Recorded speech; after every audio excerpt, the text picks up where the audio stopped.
The Ghosts by Lord Dunsany. The argument that I had with my brother in his great lonely house will scarcely interest my readers, not those, at least, whom I hope may be attracted by the experiment that I undertook, and by the strange things that befell me in that hazardous region into which so lightly and so ignorantly I allowed my fancy to enter. It was at Oneleigh that I had visited him. Now, Oneleigh stands in a wide isolation, in the midst of a dark gathering of old whispering cedars. They nod their heads together when the north wind comes, and nod again and agree, and furtively grow still again, and say no more a while. The north wind is to them like a nice problem among wise old men. They nod their heads over it, and mutter about it all together. They know much, those cedars. They have been there so long. Their grandsires knew Lebanon, and the grandsires of these were the servants of the king of Tyre, and came to Solomon's court. And amidst these black-haired children of grey-headed time stood the old house of Oneleigh. I know not how many centuries had lashed against it their evanescent foam of years, but it was still unshattered, and all about it were the things of long ago, as cling strange growths to some sea-defying rock. Here, like the shells of long-dead limpets, was armor that men encased themselves in long ago. Here, too, were tapestries of many colors, beautiful as seaweed. No modern flotsam ever drifted hither, no early Victorian furniture, no electric light.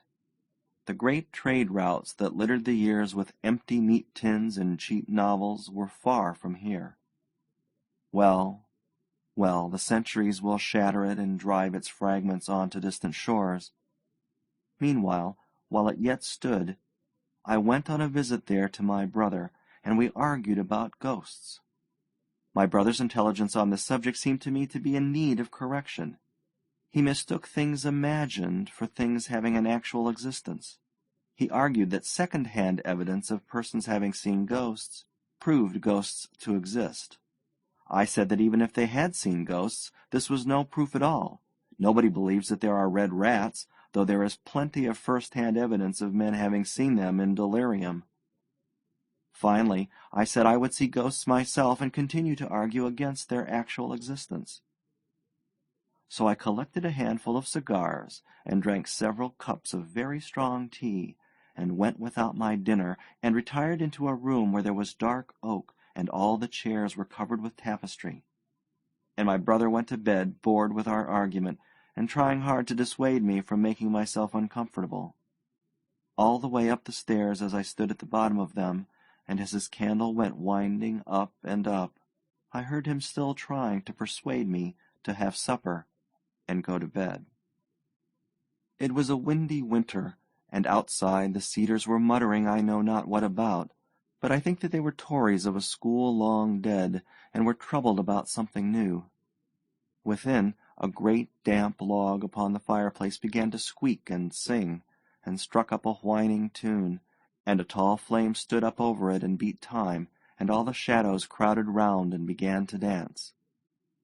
In distant corners old masses of darkness sat still like chaperones and never moved. Over there, in the darkest part of the room, stood a door that was always locked. It led into the hall, but no one ever used it. Near that door something had happened once of which the family are not proud. We do not speak of it. There in the firelight stood the venerable forms of the old chairs. The hands that had made their tapestries lay far beneath the soil. The needles with which they wrought were many separate flakes of rust. No one wove now in that old room, no one but the assiduous ancient spiders who, watching by the deathbed of the things of yore, worked shrouds to hold their dust. In shrouds about the cornices already lay the heart of the oak wainscot that the worm had eaten out. Surely at such an hour, in such a room, a fancy already excited by hunger and strong tea might see the ghosts of former occupants. I expected nothing less. The fire flickered and the shadows danced.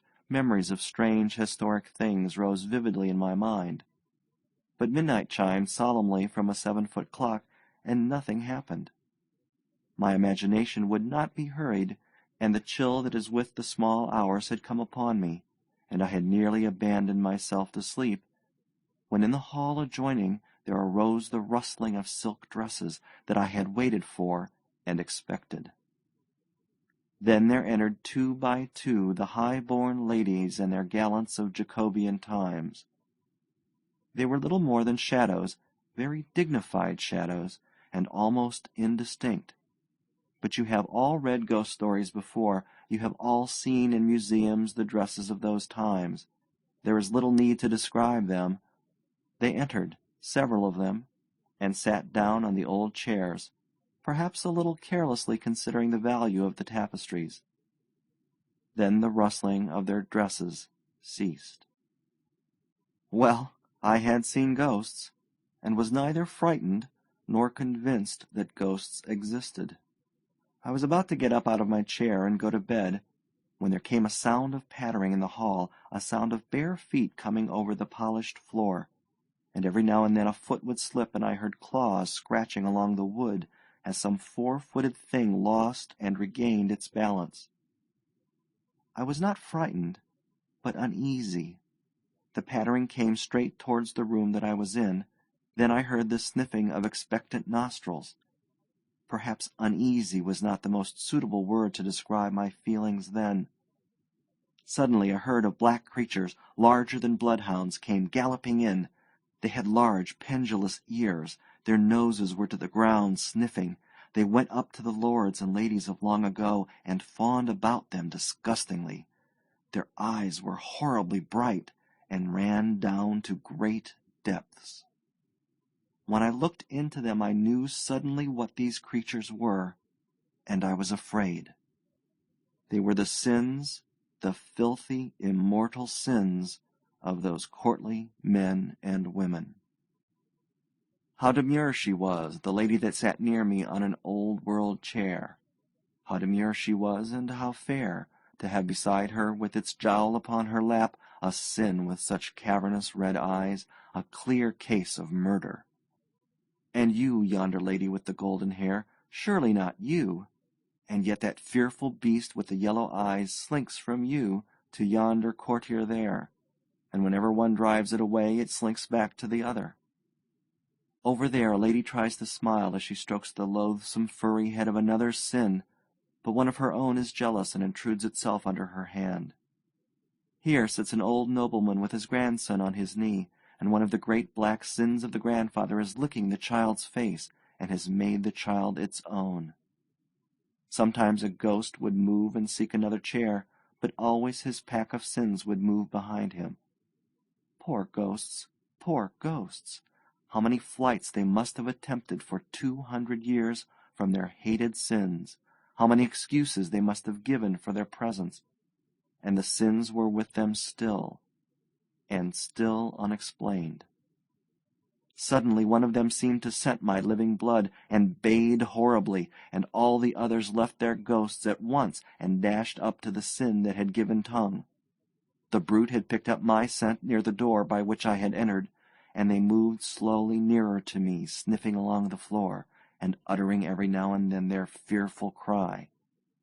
I saw that the whole thing had gone too far, but now they had seen me. Now they were all about me. They sprang up, trying to reach my throat, and whenever their claws touched me, horrible thoughts came into my mind, and unutterable desires dominated my heart.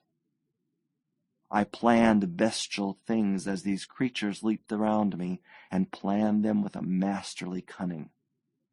A great red-eyed murder was among the foremost of these furry things from whom I feebly strove to defend my throat. Suddenly it seemed to me good that I should kill my brother. It seemed important to me that I should not risk being punished. I knew where a revolver was kept. After I had shot him, I would dress the body up and put flour on the face like a man that had been acting as a ghost. It would be very simple. I would say that he had frightened me, and the servants had heard us talking about ghosts. There were 1 or 2 trivialities that would have to be arranged, but nothing escaped my mind. Yes, it seemed to me very good that I should kill my brother as I looked into the red depths of this creature's eyes. But one last effort as they dragged me down. If two straight lines cut one another, I said, the opposite angles are equal. Let AB, CD cut one another at E, then the angles CEA, CEB equal two right angles, property 13. Also, CEA, AED equal two right angles. I moved towards the door to get the revolver. A hideous exultation rose among the beasts. But the angle CEA is common, therefore AED equals CEB.